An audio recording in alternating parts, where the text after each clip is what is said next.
రైతులకి వ్యవసాయం చేయటం కోసం విత్తనాలు కొనుక్కోవటానికి కావచ్చు, ఎరువులు, పురుగు మందులు కొనుక్కోవటానికి కావచ్చు, ఇతరత్ర వ్యవసాయానికి కావాల్సిన పెట్టుబడులు అందించటం కోసం 1950లోనే హైదరాబాద్ పంట రుణాల చట్టాన్ని చేయటం జరిగింది.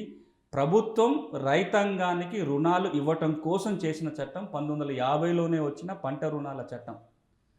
పంట రుణాలు మాత్రమే కాదు, భూమిని అభివృద్ధి చేయడానికి కావాల్సిన డబ్బులు రుణాలు అందించడం కోసం, భూమిని లెవెల్ చేసుకోవడానికి కావచ్చు, ఏదైనా కాలువలు తవ్వుకోవడానికి కావచ్చు, ఆ భూమిని అభివృద్ధి చేసుకొని సాగుయోగ్యంగా మలుచుకోవటానికి ఏదైతే ఆర్థిక వెసులుబాటు రైతాంగానికి కావాలో అలాంటి రుణాలు, భూమి అభివృద్ధికి రుణాలు అందించడం కోసం కూడా 1950-56 మధ్యకాలంలో Hyderabad land improvements loans act పేరుతోటి భూ అభివృద్ధికి రుణాలు అందించడం కోసం ఒక చట్టం చేయబడింది.